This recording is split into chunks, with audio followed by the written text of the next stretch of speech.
Welcome to Spectacle on Television Nigeria. I am your host, Daniel Atai.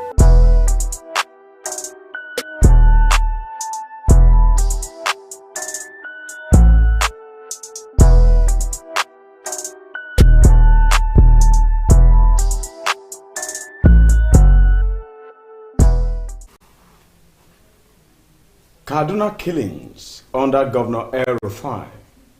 One killing too many, and if there is hope for it to stop soon. Nevertheless, the lawmakers representing Kaduna South Senatorial District have proffered solutions, federal constituency, to the federal government and the government of Kaduna State. On your part, please tell us the possible solutions that could be applied to curb this menace in Kaduna South. Be civil and constructive as you do that.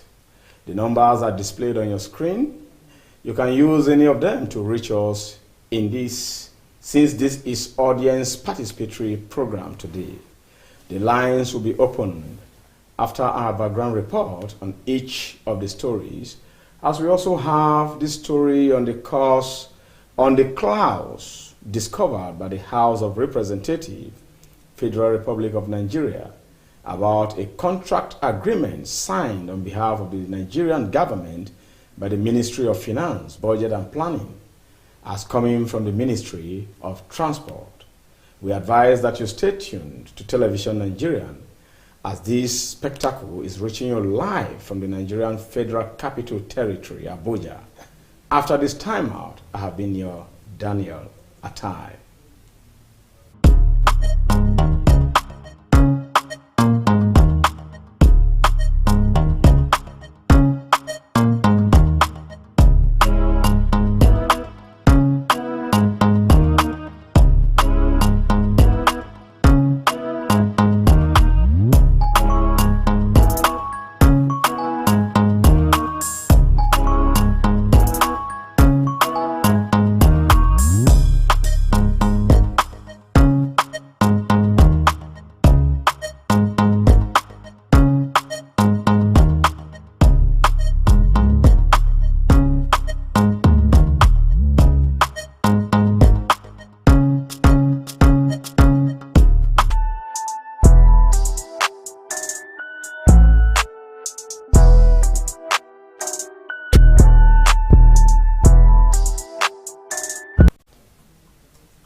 Welcome back. I have with me in the studio Mr. Peggy Shandy, a public affairs journalist. Mr. Peggy, you're welcome to Spectacle. The pleasure is mine. Thank you very much, Dan. All right. Let's begin with the story on Governor El-Rufai and the Kaduna killings, as rep members proffered solutions. Enjoy the reportage before Peggy will come in. You must end Southern Kaduna killings now. Lawmakers and Southern Kaduna caucus in the House of Representatives on Wednesday asked the federal government to take immediate steps to deal with militias carrying out premeditated killings across the country, as well as their sponsors. Addressing correspondents on the continued killings in Southern Kaduna, the lawmakers said until the government identify and bring to justice sponsors of the militia groups, which they said have been placed on standby to continue to create havoc in communities, the people may resort to self-help. Spokesman of the caucus and minority whip of the House, Gideon Gwani, said government and other stakeholders must do more to stop the killings in Southern Kaduna. He stated security operatives in the area appeared to be overwhelmed and have not been able to stop the killings. He identified herdsmen and farmers' clashes, forceful land grabbing by non-natives of Southern Kaduna, reprisal attacks, banditry, and criminality as some of the major causes of the killings and hostilities in Southern Kaduna. He said, as representatives of the people of Southern Kaduna, we state unequivocally that the life of every citizen of the Federal Republic of Nigeria, regardless of ethnic, religious, or ideological differences, must be protected as required under Section 14, subsection 2b, that is the Constitution of the Federal Republic of Nigeria. 1999 as amended. We condemn the armed attacks and killings of the people of Southern Kaduna by the armed militia groups or any group whatsoever, no matter their motive, and we condemn the justification of any attacks on our people or any reprisal attack. The people of Southern Kaduna should be vigilant and law-abiding and avoid taking laws into their hands, regardless of any provocation. They should cooperate with law enforcement officers and report these miscreants when necessary. We call for the arrest, investigation, prosecution, and conviction where necessary of these attackers so that they can desist from unleashing mayhem on the people of Southern Kaduna. Other lawmakers present at the briefing are Shehu Nicholas Garba, representing Jemal-Sanga Federal Constituency. Then we have Mukhtar Chawai Zakari, representing Kauru Federal Constituency. Garba Salah Zok, representing Kachia-Kagaku. And we have Akos Gwamna Magaji, representing Zango Katav-Jaba Federal Constituency.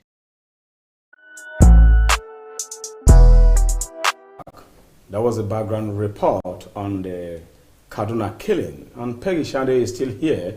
And you too can reach us via our WhatsApp and call number 081 3701 5949. I repeat, 081 3701 5949. And the second number is 070 5432 7616. 070-5432-7616. You give us your constructive take on the Kaduna killings under Governor El-Rufai. Profile solutions on how to curb the menace that is already endangering the lives of the Kaduna South people. I begin with you, Mr. Shande. You are a public journalist, and by virtue of that status, you are abreast with what is happening in the country with reference to Kaduna State, especially Kaduna South. Could you say that over the years, Governor El-Rufai is still helpless, and is it obvious that he could do nothing about the Southern Kaduna killings? Thank you very much, Mr. Dan. It's good to be here on The Spectacle. Yes, thank you. Spectacle is a program that sees quite a lot of issues surrounding, the country, and then voicing it out and putting it in the right perspective. Thank you very much. Thank you. Thank you once again. Kaduna State. This is not the first time Kaduna State is undergoing this kind of treachery. Kaduna State before now was a Christian-dominated state. But as a matter of fact, it has been designed from wherever that the Kaduna State that used to be a Christian state be taken over by the Islam, Muslim oligarchy and all that. Yeah, this is because when General Babangida was the president of Nigeria, the commander-in-chief, the Kaduna State was under fire to take over the southern part and the whole parts. And the southern part of Kaduna resisted it dearly and pushed the Muslim to the northern part of the Kaduna State, and they decided to domicile in the southern part. Now, because it has been a lingering crisis, owing to the fact that El-Rufai demonstrated as the FCT minister in Abuja, one would naturally understand that those mayhem killings will never happen again under his watch. The killings are going on, and there is a rebellious attack because of the kind of leadership that is in place.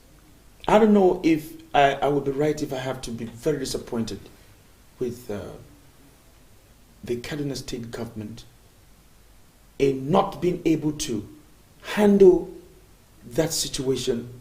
It looks like there is a blueprint that they have to work with. That away from when Kaduna State used to be a Muslim governor and then a Christian deputy, I think under El-Rufai, that system has been abolished. Yes, it was under the McAfee's Senator McAfee administration, and the previous ones as well. Could it be a religious factor in this crisis? Could you link it with religious factor? Yes, there are affiliations. There are different kinds of affiliations. Now, these affiliations could be ethnic, it could be ethnicity, it could also be religious. There are many factors that binds people together. Now, if it is not going to be the ethnic aberration, if it's not going to be an ethnic coming together, then there is going to be a religious factor. So in which case here, there are speculations around, and from the cries of the local government chairman, like the Zungan capital chairman who was crying, and then women who were also making naked protests and saying that no, this is enough. You can see clearly that it is an invasion of a territory that belongs to a particular set of people who are religiously called Christians, and then the fight is coming from those who are Muslim. So why wouldn't you not say, obviously, it is a religious fight?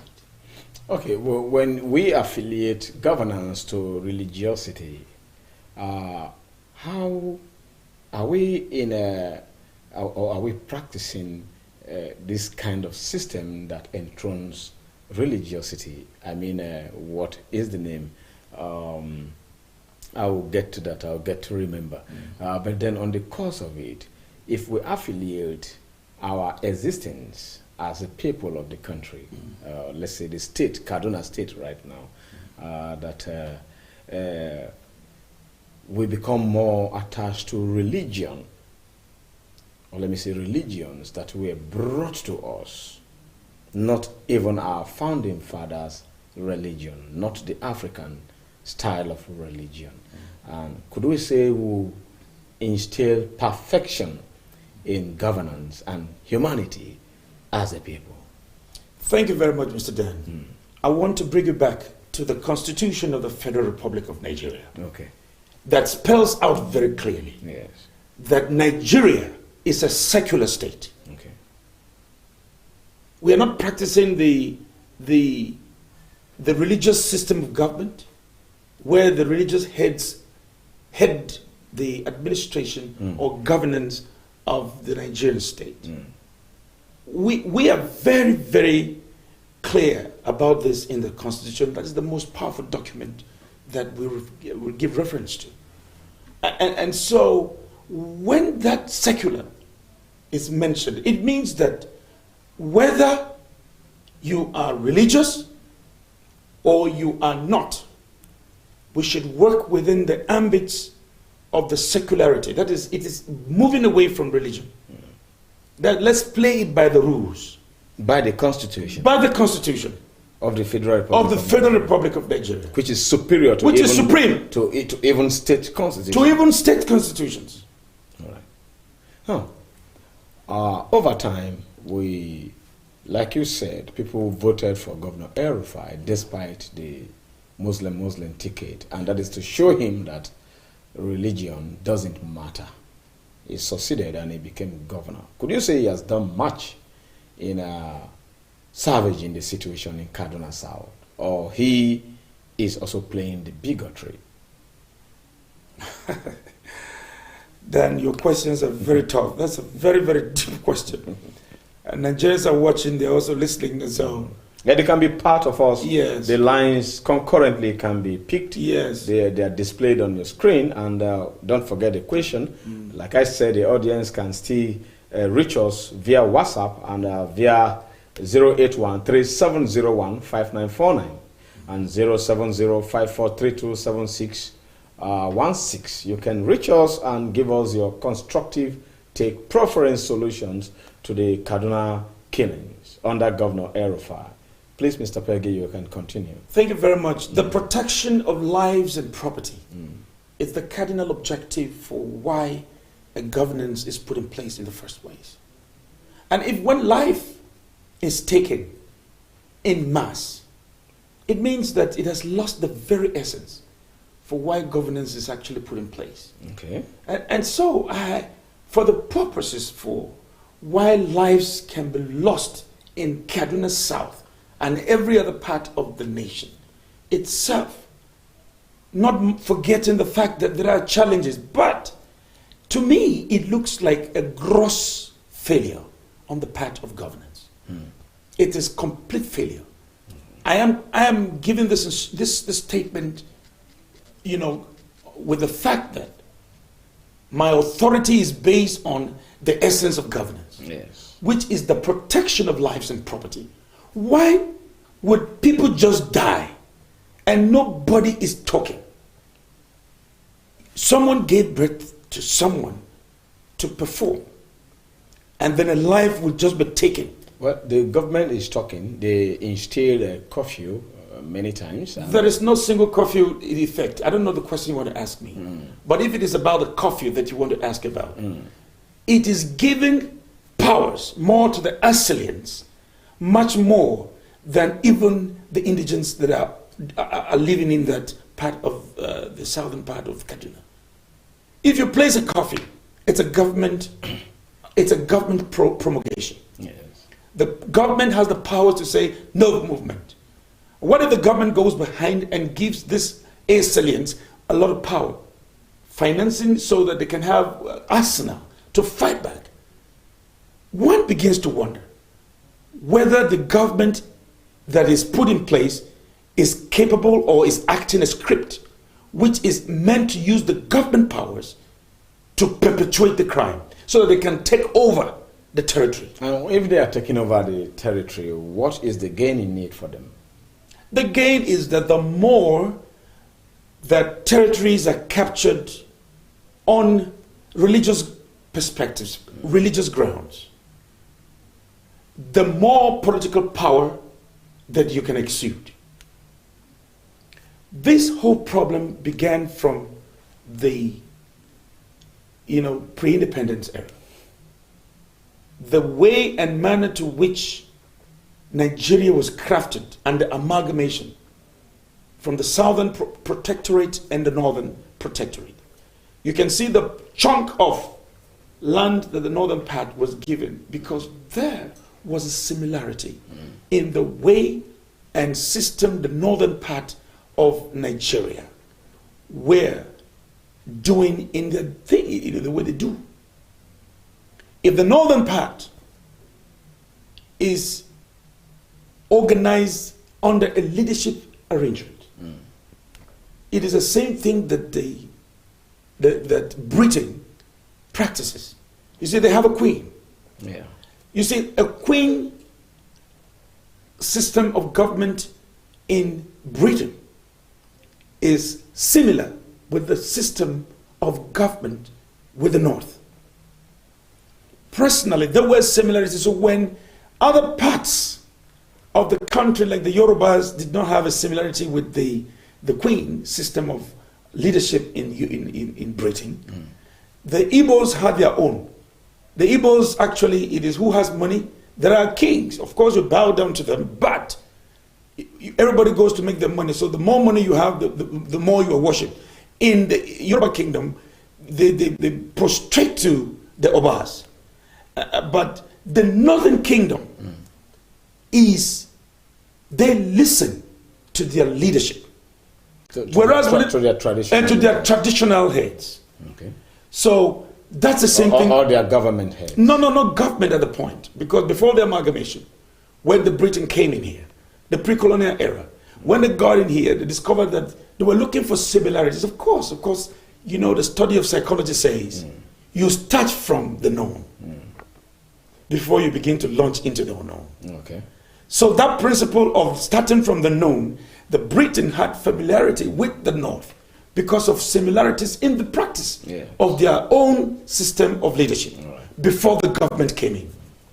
So that brought about the taking over of large pieces of land. That thing is still ongoing. The larger the land, the more you dominate, the more powerful you are politically. Anyway, our listeners, the lines are already open for you to contribute your quota if you have any solution towards Kaduna killings under Governor El-Rufai, so that the federal government and even the state government of Kaduna State can borrow a leaf from your constructive solutions that you would be proffering to ensure the killing is put to stop in Kaduna State. And like I said, the numbers are already displayed on your screen and you can reach us via them. Meanwhile, as we wait for the calls or for the callers, Mr. Peggy. Yes, sir. You said Nigeria is a heterogeneous state, which means it does not belong to any religion. It is not affiliated to Christianity or Islam, Hindus, Judaism, or anything, even traditional institutions. It's a secular state. Or is a secular state. That means you have right of association, you have right to your religious belief, you have right to choose even not to worship anything, to be a traditionalist. But we are being governed and we practice everything, the etiquette from the Nigerian Constitution. Correct. As it is amended in 1999. Now, does the Constitution give them the willpower or shield in any way or aid in any way the such criminality and mayhem that is going on in several states of the country by people who seems to be very religiously affiliated, though you are not a lawyer? Thank you. I'm not a lawyer, but I have a very good understanding of my rights. Because you are a public journalist. Yes, I was then I'm so public journalist, and so I have read through and all that. But your question necessarily does not mean that it has to be a lawyer only that can answer. Okay. You see, if the Constitution is very powerful, then the People's House, and which is the legislators, both the lower chambers and the upper chambers, and the judiciary, they are the ones who are actually supposed to make that document very sacrosanct. They are the ones who are also supposed to perfect the seriousness of attending to the letters of the document very scripturally. It is a problem when someone is intending to be in power. There are dialectics of understanding about what power does. Of course, they say absolute power corrupts absolutely. Handing over power to Nigerians and taking independence in 1960 began the whole process of giving a chunk of land mass to the north and giving them the political power. Because politics and power is a game of numbers, I want to tell the truth, because the owners of the Constitution, it may be appearing as though Nigerians are the ones who participated in establishing that document. But unfortunately, the power still rests in the north. Because of the majority. Because of the majority and yes. Majority clause in democratic. In democracy. Practices. Correct. But it doesn't entail that is what is actually democracy. That is not exactly what is only democracy. Good. It's just one proponent of what democracy is all about. Yes. Now, it doesn't matter that God created different people to have majority domicile in the state. Don't you know that even the delineation, that is the division of people into states, division of people into regions, all that delineation can be politically motivated. Yeah. If it's politically motivated, they say, okay, let us cut. Like strategy. A strategy just to dominate power. Of division. Let's divide these people and make them very small. Let's divide these other people. Like it's even going on in the voters' registry. And even how it is going on in the register. And so, these Igbos are too smart. I remember one time ago when Babangida visited Anambra State, Onitsha to be precise, after the war, when he became president and commander-in-chief. He looked at the high rise in Onitsha and then asked that, which ministry is this? He's still alive. Yes. I'm quoting him. Yeah. He said, which ministry is this? Because he believed that it is only ministries or government that can provide such kind of high school. The man in Igbo land, the governor told him at that time that, sir, these are personal buildings. Anambra State is the state where individuals are richer than even the state. It's true. Then General Babangida shut up. He said, what? He had to go back to start building mansions around to make sure that the North will be done. So the issue is a carefully calculated agenda that is set out to say, let us divide these people and make them not too powerful to stand us. Yeah. So when the numbers would not be very important, even though it is important, they now decide to split people away because they're the ones who are dividing the place. Exactly. They have the knife, so what are they going to do? Just like what the T people are doing in Benue. Okay. They didn't delineate and create a Idoma state or the local governments per se. Yes. But now they have found that the Idomas are less. But they have decided that they will now begin to perpetuate power and then not give to the Idomas people. All right. As if the state belongs to them alone. Exactly. If they are the ones that they're not giving that thing, you will see what the team man will do. Thank you very much. Thank you, Mr. Peggy. You are very vast and very analytical. And we'll go on a short break, and when we come back, we'll continue on this Governor El-Rufai and the killings in Kaduna State under him, especially with reference to Kaduna South. And you can give us your take via the numbers displayed on your screen. Just stay tuned and don't go away.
Concurrently, we will take the second story, but since you are watching us from any part of the world, you can react to any of the stories, making what we are discussing on Spectacle Today on TVN. You can reach us via those numbers, and at the same time, even the second story we're about to go on now, you can also react to them. And the second story has to do with the ceding of part of Nigerian sovereignty to the Chinese government over a contract clause discovered by the House of Representatives just still on Wednesday. Please enjoy the background reportage. Reps uncover clauses conceding Nigeria's sovereignty to China. A probe implementation of $849 million rail project, and China may not sign $5.3 billion Ibadan-Kano rail loan if probe continues, says Amechi. The House of Representatives on Tuesday raised alarm over later clauses in Article 8, subsection 1 of the commercial loan agreement signed between Nigeria and Export-Import Bank of China, which allegedly waives the sovereignty of Nigeria in the $400 million loan for the Nigerian National Information and Communication Technology (ICT) Infrastructure Backbone Phase 2 project signed in 2018. Chairman House Committee on Treaties and Agreements, Honorable Osai Nicholas Osai, observed this during an investigative hearing into some of the agreements signed between Nigeria and China, where the Minister of Transport, Rotimi Amechi, responded to various questions on the ongoing modernization of railway projects being implemented by the Federal Ministry of Transport. This is just as the Minister of Transportation, Honorable Rotimi Amechi, warned that the Chinese authorities may not sign the $5.3 billion Ibadan-Kano rail line loan if the parliament continues to investigate the agreement. According to the agreement cited by Nigerian Tribune, which was signed by Federal Ministry of Finance on behalf of Nigeria, and the export agreement provides that the borrower, which is of course the Nigerian Ministry of Finance now, hereby irrevocably waives any immunity on the grounds of sovereign or otherwise for itself or its property in connection with any arbitration proceeding pursuant to Article 8, subsection 5 thereof, with the enforcement of any arbitral award pursuant thereto, except for the military assets and diplomatic assets. Osai said, I have also seen from the Ministry of Communications where Nigeria signed off some certain level of its sovereignty if part of the clauses is breached. So, when the National Assembly reacts in this manner to question some level of agreement being entered into by any ministry of this country with any other nation, we have every right to question that, because anything that is going to happen will happen to our generations unborn. Whether we get it from China or not is immaterial. The most important thing is that we must save and protect our people as regards agreements, because most of the agreements that have been signed, the National Assembly has no knowledge of them. Even the details embedded in those agreements are not forwarded to you when demanding counterpart funding. You don't have the details clause by clause, in line with the act that established the DMO, that is Debt Management Office. We need to know those details even before going to sign such agreements, but those details are not provided to Parliament. So we have the right to question them. Worried by the development, Osai summoned the Minister of Finance, Budget and National Planning, Ms. Zainab Usman, Minister of Communications and Digital Economy, Dr. Ali Isa Pantami, and Director General of the Debt Management Office, Ms. Patience Oniha, to appear before the committee on August 17, 2020, with all relevant documents on the controversial agreement. In a related development, Osai, during the investigation into various railway contract agreements signed between Nigeria and CCECC on the modernization of railway project, demanded details of the agreement signed on the construction of various railway lines, including Abuja Kaduna, Lagos Ibadan, and Lagos Kano Rail project.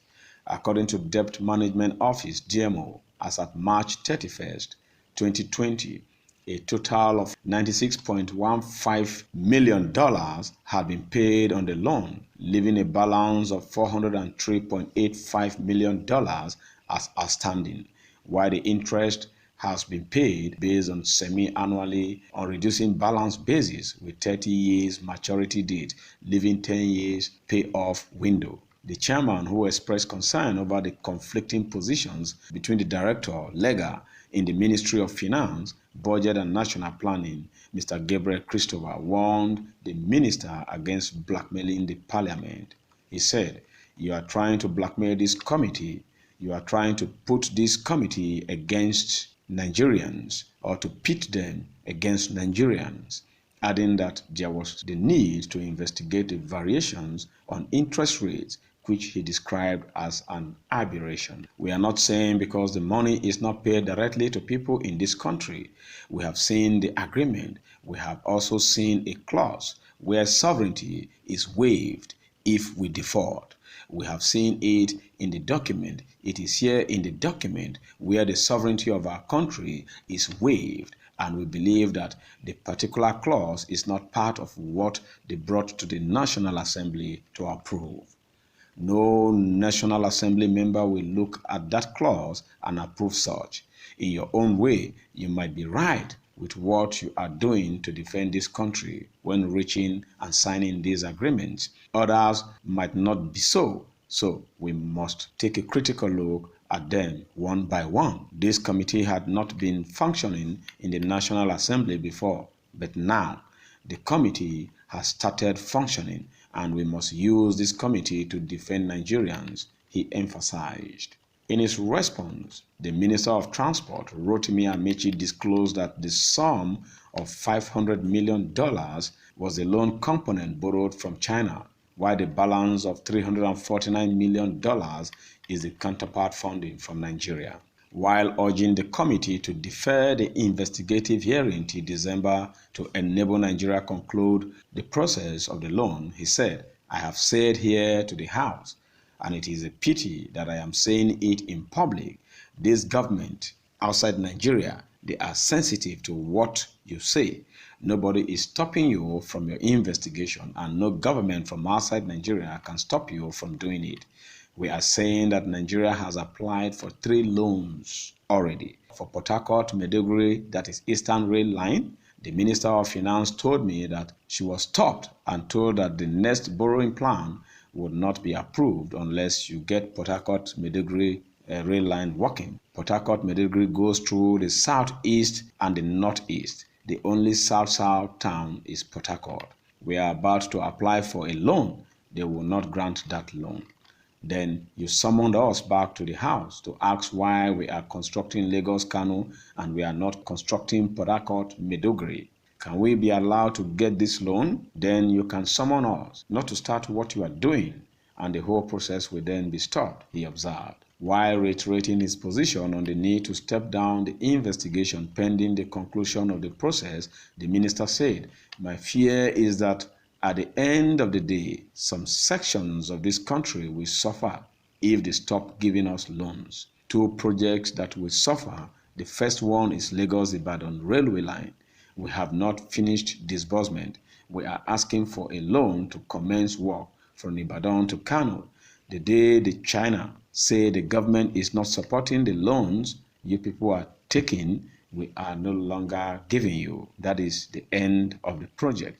I completely concede to you, Chairman, and to the House of your powers to investigate, to oversight the executive. But in oversighting the executive, there is what is called national interest. You don't underhand the pressure I suffer when I travel down the east and I am being told that we are not doing any railway in the east. The economy of this country can only be propelled by transportation. We don't mind this investigation, but can we please shift it to December or January when we would have possibly taken these loans? Once we get these loans, Chairman, turn me upside down. I will answer you. There are rumblings up there in China, and there are loans we have asked for. If your government is not in agreement with this, don't forget that there are all sorts of allegations against China here and there. We can stop. And then the moment it is stopped, the following things will happen. Lagos-Ibadan rail line is not completed, and I want to put it on record so that when it happens, they would know that I said it. Ibadan to Kano too, the minister noted. Speaking earlier on the details of the parameters of the loan, Director Legal of the Federal Ministry of Finance, Mr. Gabriel Christopher, explained that the concession interest rate was 2.5%. One of the lawmakers who frowned at the development said this committee is not and will not put an end to the project ongoing. It should be on record. It is not the intention of this committee to stop any project that is ongoing.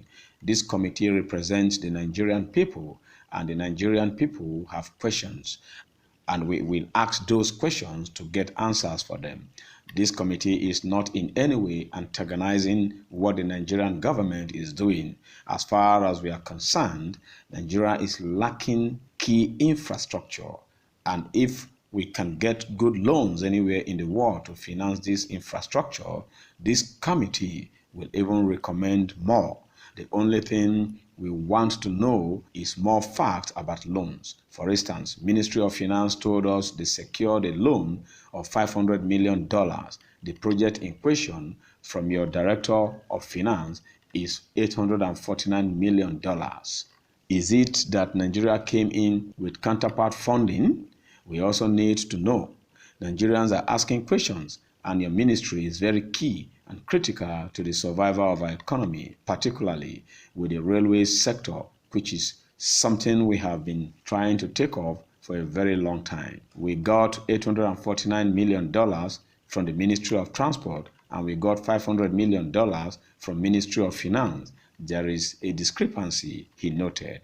While railing, Osai, who observed that Section 21 of the Debt Management Office Established Act, which partly states that no external loan shall be approved or obtained by the minister unless the terms and conditions shall be laid before the National Assembly and approved by its resolutions, directed the ministry and other stakeholders to appear before the committee on the 17th August 2020 unfailingly.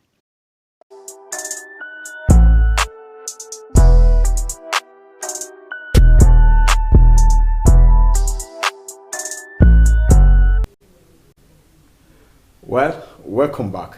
That was actually the background reportage on the clause that perhaps may seal part of Nigerian sovereignty to the Chinese government if we falter in the agreement signed by the Ministry of Finance, Budget and National Planning, as well as the Ministry of Transportation under Rotimi Amechi.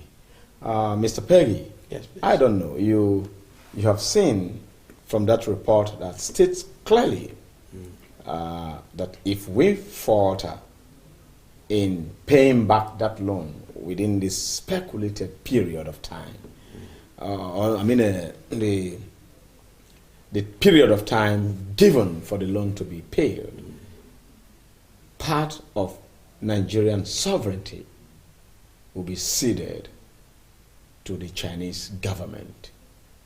And you heard Amechi saying that there is what we call national interest. And I would want to ask, does national interest entail becoming a happy slave? Thank you very much, Dan. That's a very beautiful question. I want to say that the mix-up here it's a very clear indication of a systemic failure. Okay. Yes, there's a systemic failure on the part of Nigeria that needs quite a lot to be done. You see, conceding the sovereignty of Nigeria to another foreign country because of aid, because of debt, yes, and that because they're aiding you. yes, You know, this whole money we're talking about is $849 million. And $500 million is coming from China's loan. yes, And then the 349 is coming as counterpart funding. yes, And this whole deal was signed on the 5th of September 2018. yes, Don't forget that Bakassi Peninsula. You remember Bakassi Peninsula? very well. Under Obasanjo period. But you see, and Gowon. Gowon at that time, in 1967, Yes. it was ceded, it was conceded to Cameroon on account of aid. The Biafran War was ongoing. And the whole food that the Biafran soldiers were feeding on, were relying on the road that took food from Angola or from whatever part of this African countries into the peninsula, Bekasi. So when the military, Nigerian army sat down and strategized, they had to find out what is the source of this strength. So they had to promise the Cameroon government the oil-rich area and conceded that power, the oil-rich area, region, to Cameroon. Without understanding what is endowed in the ground there. Without understanding what was there, but The mineral resources. The mineral resources. They just sealed the land. Whether they knew or they did not know. I want to say to you that the Cameroon government knew. They knew. Because they were aided by France. And they must have used the archaeological tools to understand what is the endowment deposited. Deposited there by God. And this is where we will keep conceding sovereignties in our lifetime. Because of aid. Borrowings. I want to answer your question very specifically then. Whether Nigeria has become a slave to the world. Happy slave. Because you are not carrying chains, but you want to construct your roads. You want to carry out social infrastructure, and you need to borrow money. Don't we have economic power to doing some of these social infrastructure and amenities ourselves? Except we must have to take loans and borrow from this country and that country, and the borrowing continue because the kind of lengthen the period of payment or repayment for us, and we keep enjoying it. I don't know whether I should start from, informing you which of the military presidents of this country that said that Nigeria's money, the money is not the problem, but how to spend it. You remember that time? You can. Yes, I think it is Gowon or something. When the oil boom, during the oil boom. I think that was IBB. It should be IBB? It is IBB. All right, fine. So somebody said... And he is still alive. One person who, I've forgotten exactly who exactly, but that was a military president who said that Nigeria is not... A military head of state. Military head of state. Then it could be Abacha, because it's Abacha that have... Our problem is not money. We have all the money. Okay. But our problem is how to spend it. I want to say to you that statement has come to bear. Where we got all the money is we're not able to reconstruct our economic engineering. We were not able to put it in place where we would never become slaves to the paymasters. Now, Nigeria is confused at certain levels when we depend so much on borrowings. From the United States.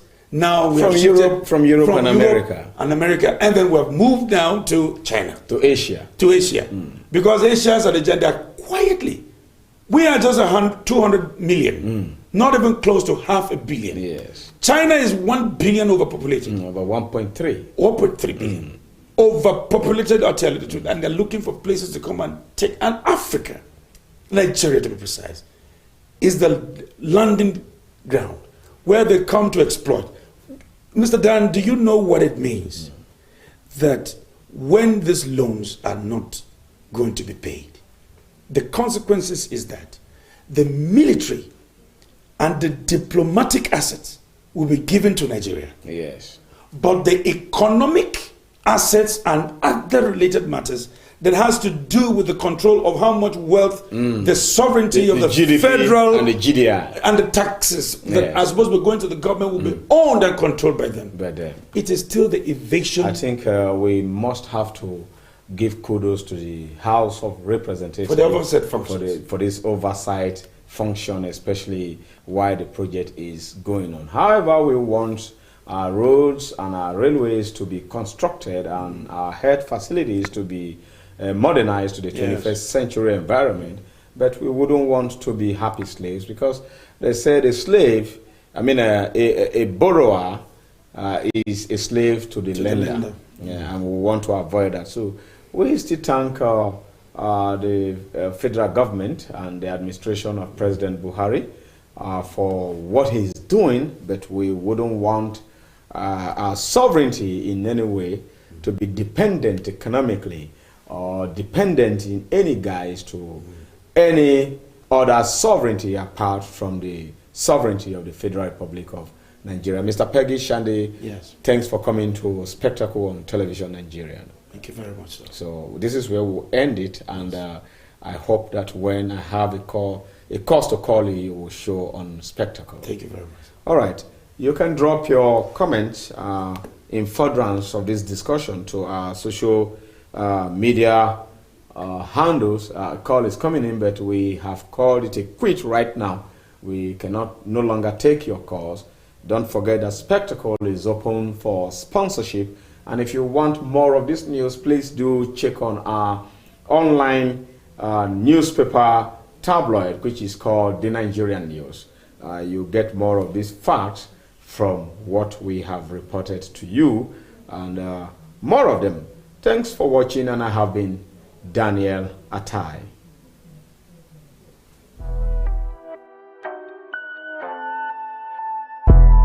Welcome to Spectacle on Television Nigeria. I am your host, Daniel Atai.